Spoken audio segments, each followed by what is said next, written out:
বাংলা ভিশনের সাপ্তাহিক আয়োজন জিপিএস ইস্পাত বিজনেস ভিশনে আপনাদের প্রত্যেককে স্বাগত। সুপ্রিয় দর্শক, আজ আপনাদের একটি নতুন তথ্য জানাতে চাই। সেপ্টেম্বর মাস জুড়ে আমাদের বিজনেস ভিশনের 5টি অনুষ্ঠান হবে। এই 5টি অনুষ্ঠানে আমরা কথা বলবো তরুণ সফল উদ্যোক্তাদের নিয়ে, কিংবা কোনো উদ্যোক্তার যে সংগ্রাম তার কাহিনীও আমরা আপনাদের তুলে ধরব। আজকে আমার সঙ্গে স্টুডিওতে উপস্থিত আছেন একজন তরুণ, তিনি কাজী সাজিদুর রহমান। শৈশবে অনেক ডানপিটে ছিলেন। সেই কাজী সাজিদুর রহমান এখন হচ্ছেন দেশের তরুণ উদ্যোক্তাদের একজন আইকন। তার প্রতিষ্ঠানের নাম কাজী পেপার কাপ ইন্ডাস্ট্রি, সংক্ষেপে কেপিসি ইন্ডাস্ট্রিজ। আপনাকে স্বাগত জানাচ্ছি। আপনাকে ধন্যবাদ। সুপ্রিয় দর্শক, এই সফল উদ্যোক্তার সঙ্গে কথা বলবার আগে আমরা তার উপরে একটি ছোট্ট প্রতিবেদন দেখব। চলুন প্রতিবেদনটি দেখি। খুলনার এক প্রত্যন্ত গ্রামের ডানপিটে সাজিদ ক্লাস 10-এ থাকতেই বাজি বা পটকা বিক্রি করেছেন। ছাত্রদের কাছে নোট বিক্রি করে অর্থ উপার্জন করেছেন। স্কুল পালানোর সেই সাজিদ একদিন বাবার কড়া শাসনের মুখে পালিয়ে ঢাকায় আসেন। ভর্তি হন একটি বেসরকারি বিশ্ববিদ্যালয়ে। ইঞ্জিনিয়ারিং পড়ার সময় হুয়াওয়ে ইলেকট্রনিক্স অ্যাপারেলস কোম্পানির স্থানীয় এজেন্ট হিসেবে কাজ করেছেন। ওই সময় 5,000 টাকা জমিয়ে তা দিয়ে পিটিভিতে মিটার সিল সরবরাহ করেছেন। কম্পিউটার সায়েন্স অ্যান্ড ইঞ্জিনিয়ারিংয়ে ডিগ্রি নিলেও সিএসইকে ঘিরে ব্যবসা না করে ব্যবসা করছেন কাগজ দিয়ে। কাপ প্লেট, বাটি বানাচ্ছেন। এর পাশাপাশি এবার সুপারি গাছের খোল দিয়েও থালা, বাটি, ট্রে বানাচ্ছেন। কাজের স্বীকৃতি হিসেবে পেয়েছেন জাতীয় এসএমই উদ্যোক্তা পুরস্কার 2016, পেয়েছেন Mahatma Gandhi piece award 2015, mother Teresa gold medal 2016। তার কর্পোরেট গ্রাহকের তালিকায় রয়েছেন মাল্টিন্যাশনাল সহ বেশ কিছু নামি দামি দেশি প্রতিষ্ঠান। বর্তমানে 11 থেকে 12 ধরনের কাগজের কাপের পাশাপাশি প্লেট, বাটি তৈরি করছে কেপিসি। মাসে শুধু 2.5 কোটি কাপই বিক্রি করছে কেপিসি। বিশ্বের বিভিন্ন দেশে রপ্তানি হচ্ছে কেপিসির পণ্য। এই স্বপ্নবাজ মানুষটি হলেন কাজী সাজিদুর রহমান, কাজী পেপার কাপ ইন্ডাস্ট্রিজের স্বত্বাধিকারী, দেশের তরুণ উদ্যোক্তাদের আইকন। আমরা প্রতিবেদনটি দেখলাম, এবার অতিথির সঙ্গে আলোচনায় যাব। অনেক কথা বলতে চাই, তরুণ উদ্যোক্তা যারা হতে চান তাদেরকে জানাতে চাই অনেক কথা। আপনার পে অফ লাইন বা স্লোগান যদি বলি, আপনি বলেছেন let the environment live if you want to live. একটু যদি বলেন কেন এটি? এটা আসলে মানে লাইন খুব দুইটা মাত্র, ছোট লাইন, কিন্তু ব্যাপকতা অনেক। আসলে আমরা যদি শুধু নিজের লাইফটাকে চিন্তা করে নিই তাহলে তো আসলে হবে না। আপনাকে আপনার বংশানুক্রমে যে ফিউচার জেনারেশন যে আসতেছে, আসলে আপনি আর্নিংটা করেন কিন্তু তাদের জন্যই। নিশ্চয়ই। তো সেই জেনারেশনকে যদি আপনি ধ্বংসের মুখে রেখে চলে যান, তাহলে আপনি কি আসলে সঠিক জীবনকে পার করতে পারলেন কিনা, এটা নিয়ে একটা সন্দেহ জাগে। জি, বেসিক্যালি পুরো ওয়ার্ল্ড সিনারিওতে যেটা দেখা যাচ্ছে, তারা কিন্তু এটা নিয়ে খুব বেশি কনসার্ন যে আসলে আমি আমার ভবিষ্যৎ প্রজন্মের জন্য আমার জগৎটাকে আমি কি নষ্ট করতেছি, এনভায়রনমেন্ট ফ্রেন্ডলি করতেছি, নাকি পরিবেশটাকে মানে এমন একটা পজিশনে রাখতেছি যে না, আমি যেই জিনিসটা উপভোগ করতেছি এই দুনিয়াতে, সেটা পরবর্তী প্রজন্ম করবে, তারাও পারবে বা এর চেয়ে ভালো হবে। হ্যাঁ, আপনি তো পড়াশোনা করেছেন কম্পিউটার সায়েন্স এন্ড ইঞ্জিনিয়ারিংয়ে। সাধারণত আমরা যেটি জানি, পড়াশোনা করবার পরে সেই লাইনেই যায়। আপনি ইঞ্জিনিয়ারিংয়ের দিকে কোনো ব্যবসা না করে, চাকরি না করে আপনি কাগজপত্র নিয়ে নামলেন কেন? কাগজ বানানোর জন্যে? মানে কাগজ বলতে আমি অর্থ বোঝাচ্ছি। বিষয়টা হলো আসলে সায়েন্স মানেই যে সায়েন্স মানে তো নতুন কিছু করার একটা বিষয় থাকে, একটা আকাঙ্ক্ষা থাকে। তা আমি কিন্তু সায়েন্সের মধ্যে আছি, যে সবসময় একটা জিনিস আমি চেষ্টা করি যে নতুন নতুন পণ্যের উদ্ভাবনটাকে আমার খুব আমার হয়তো এটা শখের মধ্যে পড়ে, এবং আমার মানে মানসিক চাহিদা শক্তি এদিকে বেশি কাজ করে। পেপার কাপ যেটা আমার মূল প্রোডাক্ট, এটাও কিন্তু ওই প্রবণতা থেকে আসা। এবং এটাকে যখন আনছি তখন দেখা গেছে যে না, একটা জিনিস আমি মাথায় রাখতেছি সবসময় পণ্য আনার ক্ষেত্রে, যে মানুষের জন্য এবং পরিবেশের জন্য কতটা প্রয়োজন এবং উপকারী। তো সেই ক্ষেত্রে ওটাও একটা সায়েন্সের একটা সাবজেক্ট। আর জবের কথা যদি বলি, সেই ক্ষেত্রে আসলে ওই রকম ধরনের টার্গেট ছিল না কখনো যে আমি জবে যাব। সবসময় এটাই চিন্তা করতাম যে নিজে নতুন কিছু উদ্ভাবন করবো, ব্যবসা করবো, এটা কথা না, নতুন কিছু উদ্ভাবন করবো, এটা একটা ছিল। তো ওইটা ব্যবসার মাধ্যমে চলে আসছে। হয়েছে কি, ব্যবসার মাধ্যমে আসলে উদ্ভাবনটা সাস্টেনেবল হয়। হ্যাঁ, আমি এটা উদ্ভাবন করলাম, কিন্তু ওটা বিজনেসের কোনো রূপ দিতে না পারা, ওইটা সাস্টেইন করে না। তো এটি করতে গিয়ে তো আপনাকে অনেক চড়াই উতরাই পার হতে হয়েছে, ছোট্ট করে যদি একটু বলেন। আমার এই পেপার কাপের আইডিয়াটা আসে 2010 সালে। আমি আমার আম্মাকে নিয়ে আমি হজে যাই। ওখানে মদিনা শরীফে, মদিনা মানে মসজিদ নবাবী যেটা, ওখানে আমি রোজা থাকা অবস্থায় একজন আরাবিয়ান শেখ আমাকে ইফতারির জন্য অফার করে, তখন পেপার কাপে করে ইফতারিটা দেয়, একটা কাপে গাওয়া এবং গাওয়া। হ্যাঁ, এইটা আমি যখন মানে ওখান থেকে নেই, যখন আমি আবার রুমে চলে আসি, খাওয়ার ইফতারি শেষ হয়ে যায়, আমি আবার নামাজের পর রুমে আসি, তো রাত্রে আমার মনে পড়ে যে আমি খেজুর শেষ করতে পারছিলাম না, এটা আমার পকেটে রেখে দিয়েছিলাম আর কি। হ্যাঁ, তো আমি এটা যখন বাহির করছি, তখন ওই মাথার মধ্যে আসতেছে বিষয়টা যে this is a good product, right. তো আমি তখনই অনলাইনে সার্চিংয়ে যে দেখি দুইটা কথা আমার খুব হিট করে আমার। হ্যাঁ, সেটা হলো যে this is 100% eco friendly product, এবং এটা হিউম্যান হেলথ হ্যাজার্ডকেও করে না, কোনো ক্ষতি করে না। তো এইটা যখন আমি জানতে পারি, তখন পচনশীল, প্রায় 21 দিনের মধ্যে মাটিতে মিশে যায়। বাংলাদেশের প্রেক্ষিতে আমার ওই সময় এটা মাথায় আসে যে this is a very good এবং নাইস, এবং এটা কারণ আমরা তো প্লাস্টিকে একেবারে জড়িয়ে গেছি এমন ভাবে। হ্যাঁ, আসলে প্লাস্টিকে জড়ানোর মূল কারণটাই ছিল অল্টারনেট প্রোডাক্ট তো ছিল না। তো সেখানে একটা অল্টারনেট প্রোডাক্ট যদি আপনি দিতে পারেন ভালো কিছু, তো সেটা কিন্তু মানুষের কাছে গ্রহণযোগ্যতা পায়। তো আপনি শুরু করার পর থেকে মোটামুটি ভালো, আপনার এক্ষেত্রে আমি বলবো ভাগ্য সুপ্রসন্ন ছিল, আপনি শুরুতেই মাল্টিন্যাশনাল বায়ার পেয়ে গেছেন। কিন্তু মাল্টিন্যাশনাল অনেক প্রতিষ্ঠান এখন আপনার ক্লায়েন্ট তালিকায় রয়েছে। এর বাইরে মানে দেশীয় জনগণের মাঝে এর বিস্তার কেমন? না, এটা প্রথমে যেটা বড় বাধা ছিল, অ্যাওয়ারনেসটা ছিল না জি মানুষের মধ্যে, একদমই, যে মানুষ বুঝতেই পারতেছিল না আসলে বিষয়টা কি এবং এটা প্রয়োজনীয়তা কি। জি, এখন অ্যাওয়ারনেসটা একটা ভালো লেভেলে আছে। এটার জন্য মিডিয়াকে আমি ধন্যবাদ দিই। আমি যখন মিডিয়া জানতে পারে, তখন তারা এটাকে ওই পজিটিভনেসটাকে সামনে রেখে প্রচার করে, এবং মানুষ এটা দেখছে, শুনছে, তখন একটা ধারণা আসছে। এখন কিন্তু সাধারণ মানুষের মধ্যে এটার অ্যাওয়ারনেস আছে, কিন্তু আমি এটা বলবো না যে এটা খুব বেশি পর্যায়ে আছে। আচ্ছা, এটা হয়তো বা আমাদের যে জনগোষ্ঠী, বাংলাদেশের জনসংখ্যার হার, সেই সংখ্যার দিক থেকে হয়তো 10 থেকে 15% মানুষ এটার অ্যাওয়ারনেসের মধ্যে আছে, আর বাকিরা কিন্তু এটা সম্পর্কে এখনো জানে না। জানাতে পারছি না কেন? কোথায় সীমাবদ্ধতা? জানাতে পারছি না, আসলে বিষয়টা হলো এই যে পণ্যের দামটাও কি একটা ফ্যাক্টর?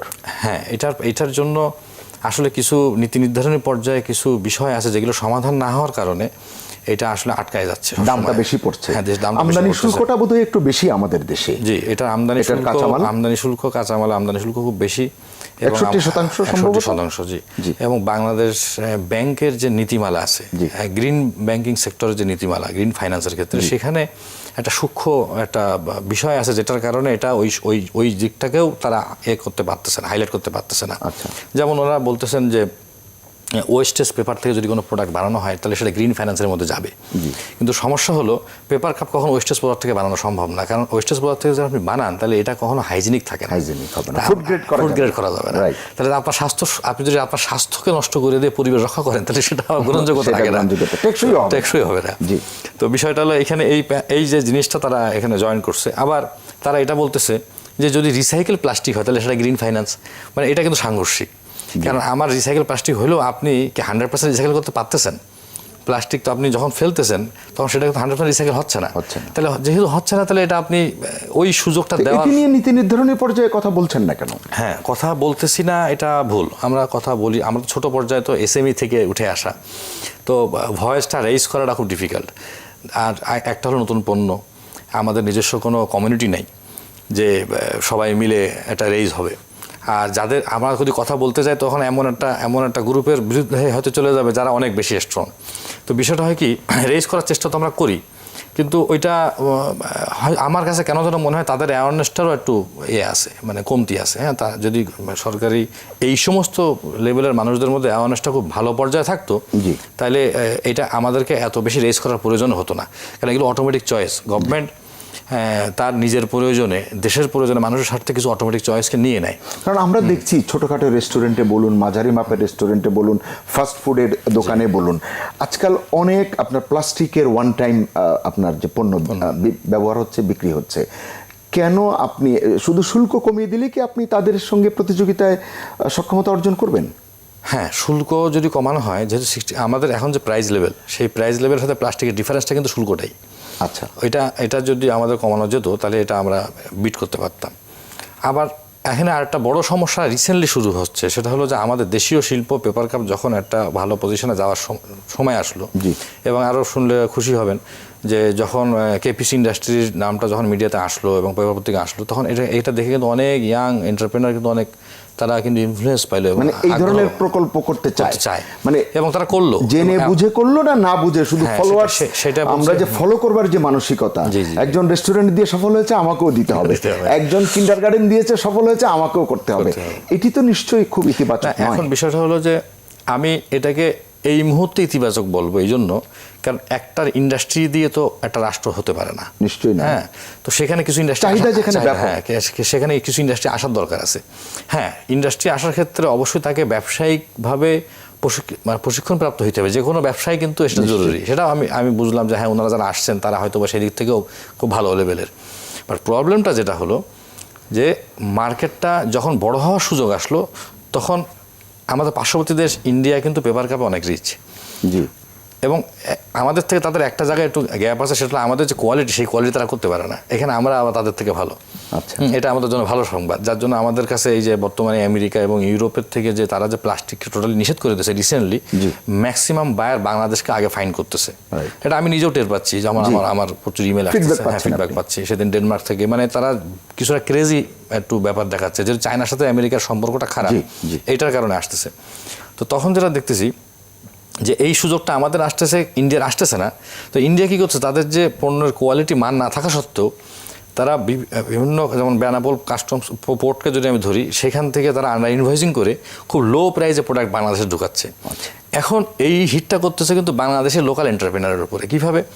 সে যখন প্রথম প্রোডাকশন করে, সে তখন কিন্তু লোকাল মার্কেটে যায়, গিয়ে তার প্রোডাক্টটাকে সে কী করে, মানে বোঝানোর চেষ্টা করে, বিক্রি করার চেষ্টা করে। কিন্তু সেখানে যখন সে যাচ্ছে, সে দেখতেছে যে পুরো লোকাল মার্কেটটা ভারতীয় পণ্য দিয়ে ভরা, কারণ আমার থেকে তার প্রাইস গ্যাপ 30 পয়সা। এই যে যেটি বলছিলেন বেনাপোলের সংকটের কথা, কি করলে মানে সরকারের তরফ থেকে কি ধরনের পদক্ষেপ আশা করেন দেশীয় উদ্যোক্তাকে বা শিল্প প্রতিষ্ঠানকে রক্ষা করবার জন্য? এই বিষয়টা খুব ইজি, সেটা হলো দেখেন বাংলাদেশের যে শিল্প প্রতিষ্ঠান আছে তাকে সুরক্ষা দেবে গভর্নমেন্ট, এটা খুব নর্মাল নিয়ম। এখানে যখন তারা দেখতেছে যে আসতেছে, তো মূল বিষয়টা হওয়ার দরকার ছিল যে ওই প্রোডাক্টের একটা মিনিমাম ভ্যালু ডিক্লারেশন করার দরকার ছিল সরকারের। আপনি যখন আমদানি করেন, যে কোনো জিনিস আমদানি করেন, তার একটা মিনিমাম ভ্যালু থাকে, যদি না থাকে তাহলে কী হয়, আমদানিকারক সেখানে একটা অবৈধ পন্থা অবলম্বন করে, সে কী করে, ইচ্ছা মতন একটা প্রাইস ডিক্লারেশন করে। ফিনিশ প্রোডাক্টের উপরেও কিন্তু একটা ডিউটি আছে, তো ডিউটিটা যদি সে এত অল্প পয়সা ডিক্লেয়ার করে দেয়, মানে প্রাইস মানে প্রোডাক্টের মূল্য, তাহলে ডিউটিটা আর বেশি আসে না। অথচ আমরা কিন্তু কাঁচামাল পূর্ণাঙ্গ ডিউটি দিয়ে বাজারে আনতেছি, আমাদের ফ্যাক্টরিতে ঢুকাচ্ছি, তখন ম্যানুফ্যাকচারিং করছি, তাহলে আমার কস্টিং বেড়ে গেল না অটোমেটিক? তাহলে আমি সরকারকে রাজস্ব দিচ্ছি, দিয়ে আমি পণ্য বিক্রি করতে পারতেছি না, আর তারা আর আমদানিকারক ভারতীয় পণ্যকে রাজস্ব ফাঁকি দিয়ে তারা পণ্য বিক্রি করে চলে যাচ্ছে। তাহলে আমার দেশীয় শিল্প ধ্বংস হলো, আর দেশীয় শিল্প যে রাজস্ব দিত সে রাজস্ব কমে গেল, এবং আমার এখানে যে কর্মসংস্থান হচ্ছিল সেটারও হুমকির সম্মুখীন হয়ে গেল। নিশ্চয়ই আমরা এই অনুষ্ঠানের মাধ্যমে সংশ্লিষ্ট কর্তৃপক্ষকে এই আহ্বান জানাবো, কারণ তারা যেন দেশীয় এই যে সৃজনশীল উদ্যোক্তারা যে কাজগুলো করছেন সেই জায়গাগুলোতে যতটা সম্ভব সহায়ক ভূমিকা পালন করবার জন্য। আপনার কাছে আমি জানতে চাই যে তরুণরা যেটি বলছিলাম যে রেস্টুরেন্ট দিচ্ছে তো রেস্টুরেন্ট দিচ্ছে, ফাস্টফুড শপ খুলছে তো খুলছেই, এই যে ফলো করবার, অনুসরণ করবার একটি অন্ধ নীতি আমাদের মধ্যে, সেই জায়গায় আপনি কাগজ নিয়ে এলেন, কাপ বানালেন, প্লেট বানালেন, ট্রে বানাচ্ছেন। আরও একটি মজার বিষয় আমরা যেটা জেনেছি যে আপনি সুপারির খোল, যেটি দিয়ে শৈশবে আমরা গ্রামে খেলেছি, আপনি সেটি দিয়ে ট্রে বানাচ্ছেন, প্লেট বানাচ্ছেন। এই আইডিয়া আপনার মাথায় কি করে এলো? আইডিয়াটা বেসিক্যালি দেখলাম যে কাপ তো মাশাল্লাহ কাগজ দিয়ে আমার এটা সফলতা পাচ্ছে, প্লেটের মধ্যে আমি কিছু টেকনিক্যাল প্রবলেম ফিল করতেছিলাম। কাগজ দিয়ে প্লেট আমি বানাই, বাট সেখানে আমি কিছু টেকনিক্যাল প্রবলেম ফেস করতেছিলাম। তখন আমার মাথায় আসলো যে আমি এটার কোনো অল্টারনেট কিছু আনার চেষ্টা করি। তো অল্টারনেট প্রথমে পাইলাম আখের ছোবড়া দিয়ে বানানো সম্ভব, তো কস্টলি, হ্যাঁ, বাট ওইটা একটু এক্সপেন্সিভ হয়ে যায়। পরে এটা থেকে আমি সরে গেলাম। সরে যাওয়ার পরে আমি হঠাৎ করে এইটা আমার চোখে পড়লো। হ্যাঁ, চোখে পড়লো, তখন আমি এটাকে নিয়ে যখন আমি পরীক্ষা নিরীক্ষা করলাম, এবং এখান থেকে আমার এখনও মনে আছে যে কালের কণ্ঠের একজন সাংবাদিক লুৎফর রহমান ভাই, ওনার বাড়ি গাজীপুর, ওনাকে আমি একদিন বললাম, ভাই আপনি আমাকে কিছু এই সুপারি পাতা এনে দেন। তো উনি আমাকে বারবার জিজ্ঞাসা, সুপারি পাতা কী লাগবে? না, আমার কিছু জানার দরকার নেই, আমি আনেন। আনার পরে এটা প্রায় 2-2.5 বছর আগের কথা। উনি আনার পরে সেটাকে আমরা টেস্ট করি এবং দেখি যে এটা সুন্দর হলো, কিন্তু হিট একটু কম হচ্ছিল বলে প্রোডাক্ট ফিনিশিং আসতেছিল না। পরে এটা নিয়ে আমি আরও কাজ করি, এটা হিটার বাড়ানোর পরে যখন এটা আমরা ফাইনাল প্রোডাকশনে গেলাম তখন খুব ফ্যান্টাস্টিক প্রোডাক্ট আসা শুরু হলো। এরপরে আমরা কিছু মেশিন আনি, আমদানি করে মেশিন আনার পরে এখন দেখতেছি যে আসলে এই পণ্যটা ইউএসএ এবং আপনার ইউএসএ তো খুব বেশি, ইউএসএ কানাডাতে এটা প্রচুর চাহিদা। ওখানে মাংসের দোকানগুলো যেগুলো কাঁচা মাংস বিক্রি করে, তারা এইটা অর্গানিক প্রোডাক্ট, এই অর্গানিক প্রোডাক্টের মধ্যে তারা সিল করে এই প্রোডাক্টটা দিতে চায়। সমস্ত আমাদের যেমন সবগুলো আছে যেখানে আমাদের এই যে মিনা বাজার বিভিন্ন ধরনের যে সবটাগুলো আছে, এই ধরনের ওখানে যে সবগুলো আছে তারা এই প্রোডাক্ট এইভাবে সুপার স্টোরগুলো এইটার মাধ্যমে, এই পাত্রের মাধ্যমে এটা তারা এদের সাথে আমাদের কথা হচ্ছে। এখন আমাদের প্রোডাকশন ক্যাপাসিটি এখন আমরা রেইজ করার চেষ্টা করতেছি, কারণ ফরেন অর্ডারগুলো হয় কি কন্টেনার হিসাবে যায়, তো অনেক কোয়ান্টিটি যায়। তাই ইনশাল্লাহ তাহলে আগামী 6 মাসের মধ্যে এটা আমাদের এক্সপোর্টের পুরাপুরি একটা ব্যবস্থা হবে। আচ্ছা, মানে কাগজের যে কাপ করছেন এটি তো একটি ব্যাপক সংখ্যা আপনারা করছেন, নতুন ফ্যাক্টরি করেছেন সম্ভবত পূর্বাচলে। কেমন প্রতিদিন 8 লাখ 10 লাখ কত আপনি উৎপাদন আমাদের পার ডে? এই মুহূর্তে আমাদের উৎপাদন ক্ষমতা হলো 8 লাখ পিস পার ডে, সেখানে আমরা 6-7 লাখ উৎপাদন করতে পারছেন। আরেকটি চমৎকার কাজ কিন্তু হয়ে গেছে, এই যে সুপারির খোল, এটির তো কোনো অর্থমূল্য ছিল না, এটি নিশ্চয়ই আপনি কিনে আনেন। হ্যাঁ, বিষয়টা হলো যে গ্রামের পর্যায়ে একটা আলোড়ন সৃষ্টি হয়েছে, এটা খুব মজার। এটা আগে পুড়ায় ফেলা হতো, এখন তো তাদের মধ্যে একটা প্রতিযোগিতা শুরু হয়েছে আর কি। তারা যে পরিমাণ চাহিদা আপনার এবং বাইরে থেকে যখন চায়, সেটি যদি আপনি যোগান না পান তখন কি করবেন? বিকল্প কোনো চিন্তা? হ্যাঁ, বিকল্প কিছু চিন্তাভাবনা আমি ইতিমধ্যে শুরু করতেছি, তো সেইগুলো আমি এখন এই মুহূর্তে ডিসক্লোজ করতে যাচ্ছি না, বাট তো বিকল্প ব্যবস্থা আমাকে রাখতেই হবে। বা এমন কোনো জাতীয়ভাবে আমরা তো প্রতি বছর গাছ লাগাই, ফলদ বৃক্ষ, বনজ বৃক্ষ লাগাই, এমন কোনো ন্যাশনাল ক্যাম্পেইন করা যায় কিনা দেশব্যাপী? যদি সুপারি একটু ভালো লং টার্মে এটা করা যেতে পারে। লং টার্মে সুপারি গাছ তো লাগালে কালকে হবে না, এটা লং টার্মে তো করতেই হবে আমাদেরকে, সেটা একটা প্ল্যান আছে। আপনি এই সেক্টরকে নিয়ে যখন কথা বলেন, আমি আপনার বিষয়ে পড়তে গিয়ে খোঁজ নিতে গিয়ে জেনেছি, আপনি বলেছেন যে যথাযথ সহযোগিতা পেলে গার্মেন্টস সেক্টরের চেয়েও এই খাতে আয় বাড়বে। একটু যদি বলেন। বর্তমানে এই পেপার কাপ, শুধু পেপার কাপ, এটা ফুড প্যাকেজিং এর একটা product. Food grade food packaging এর একটা সিম্পল প্রোডাক্ট। ফুড প্যাকেজিং এর কিন্তু অনেক প্রোডাক্ট আছে ইন্টারন্যাশনাল মার্কেটে। শুধু পেপার কাপের market volume, international market volume $280 billion মার্কিন ডলার। তো জাস্ট আপনি কাউন্ট করেন যে আমি এই কথাটা যে কেন বলি, এটা আমার কথা না, এটা তো রেকর্ডেড কথা। হ্যাঁ, তো সেইখানে আমাদের এই পণ্যটা বাংলাদেশে তৈরি হতো না। একটা টেকনোলজি এখন এখানে আছে, এটা সবচেয়ে পজিটিভ থিং যে উই হ্যাভ দ্য টেকনোলজি। তাহলে এটা তো আস্তে আস্তে সেই জায়গায় যাওয়ার সুযোগ আছে। আজকে চায়না, ভিয়েতনাম, মালয়েশিয়া, থাইল্যান্ড এবং টার্কি, কয়েকটা মাত্র 5-7টা কান্ট্রি কিন্তু পেপার কাপের উপরে তারা ভালো, ইন্ডিয়াও ভালো, মানে অনেক কোয়ান্টিটি তারা তৈরি করে। সেখানে বাংলাদেশ কিন্তু একদম হাঁটি পা। কিন্তু বাংলাদেশের একটা সুবিধা হলো বাংলাদেশের আমাদের লেবার তারা অনেক স্কিলড হয়ে যায় খুব দ্রুত, এটা দ্রুত শিখতে পারে। 2 নম্বর হলো আমাদের পরিবারগত দিক থেকে আমরা অনেক সুবিধা পাই এবং আমাদের প্রোডাকশনের কোয়ালিটি অনেক ভালো। এটা কিন্তু ইন্টারন্যাশনালি অ্যাপ্রুভড। আমার এইরকম একটা আনকমন সেক্টরে ব্যাংকিং সহযোগিতার ধরন ইতিবাচক, সন্তোষজনক? এখন তো ইতিবাচক আছে, শুরু তো ছিল না, এখন ইতিবাচক আছে, সেটি অর্জন করা হয়েছে। আপনারা যারা সংগ্রাম করছেন, সফল হচ্ছেন, একটু তরুণ উদ্যোক্তাদের জন্য, যারা উদ্যোক্তা হতে চান, আমি হতে চাই বা আরেকজন হতে চায়, যারা এই মুহূর্তে আপনাকে দেখছেন এবং শুনছেন, তাদের উদ্দেশ্যে কি বলবেন? কোথায় ভয় পেতে হবে, কোথায় সতর্ক হতে হবে, কোথায় সাহসী হতে হবে? বিজনেসের না অনেকগুলো কর্নার থাকে। আমি শুধু একটা পণ্য দেখলাম আর চায়ের কফির দোকানে বসে কফি খাইলাম আর সিদ্ধান্ত নিয়ে নিলাম, এটা ঠিক না। এটার একটা অনেকগুলো কর্নারের মধ্যে একটা হলো আমার মার্কেট ভলিউম কি, মার্কেটের চাহিদা আছে কিনা, এটা তো কমার্সে আমরা পড়ে আসছি। আচ্ছা, তারপরে বাংলাদেশের প্রেক্ষিতে একটা যোগ্যতা খুব দরকার, সেটা ধৈর্য। বাংলাদেশের প্রেক্ষিতে, বাংলাদেশে আমলাতান্ত্রিক জটিলতা অনেক বেশি, তো প্রত্যেকটা অফিসে যাইতে গেলে না ধৈর্য সহকারে যাইতে হয়। এটা যদি কেউ না অর্জন করতে পারে তাহলে তো উদ্যোক্তা হওয়া উচিত না। আর আমি মনে করি, আমার আব্বা একটা কথা বলতেন আমাকে, যে তুমি দিনে পরিশ্রম করো, রাত্রি ইবাদত করো। এটা আসলে আল্লাহ তাআলার রহমত বরকত না হলে সেই, আমার এটা ব্যক্তিগত বিশ্বাস যে সেখানে হয়তো সফল হওয়া কঠিন হয়ে যায়। আচ্ছা, কাগজের ব্যাগ বানাবেন, এটি কি অবস্থায়, কত দূর এগিয়েছে? হ্যাঁ, এটা এখনো পর্যন্ত খুব ভালো অবস্থা আছে, অনেক আমরা অ্যাডভান্স। এটা সেকেন্ড ইউনিট করার একটা পরিকল্পনা চলতেছে। ফাইন্যান্সিয়াল বিষয়গুলোকে এখনো আমরা অমিট করতে পারি নাই, ওইটা অমিট হলে এটা শুরু হয়ে যাবে এবং এটা একদম ফাইনাল স্টেজে আছে। আমরা প্রত্যাশা করি আপনার এই যে সৃজনশীল চিন্তা, আপনার যে উদ্ভাবনী মনোভাব, এটি চিরজাগরুক থাকুক, আপনি সফল হন, বাংলাদেশের অর্থনীতিকে আপনি শনৈ শনৈ এগিয়ে দিন। আমাদের সময় দেওয়ার জন্য আপনাকে অনেক ধন্যবাদ। আপনাদেরকে ধন্যবাদ। বাংলাদেশ সুপ্রিয় দর্শক, এই ছিল আজকের জিপিএস ইস্পাত বিজনেস ভিশনের আলোচনা। আজকের অতিথি, তার মুখ থেকেই আপনারা শুনলেন একটি একেবারে অচিন্তনীয় একটি জায়গায় তিনি হাত দিয়েছেন, সুপারির খোল। আমরা প্রত্যাশা করি এক্ষেত্রেও তিনি খুবই সফল হবেন, কারণ তিনি সফল হলেই বাংলাদেশের অর্থনীতি সফল হবে। আমাদের অর্থনীতির যে ট্রানজিশন পিরিয়ড, আমরা যে মধ্য আয়ের দেশে যাব, উচ্চ আয়ের দেশে যাব, এই ধরনের উদ্যোগ কিন্তু আমাদেরকে সেখানে নিতে সহায়তা করবে। আপনারা সবাই ভালো থাকুন, সুস্থ থাকুন, নিরাপদে থাকুন। আজকের এই অনুষ্ঠানটি আপনারা আবারও দেখতে পাবেন বৃহস্পতিবার সকাল 10টা 30 মিনিটে। দেখার আমন্ত্রণ রইল।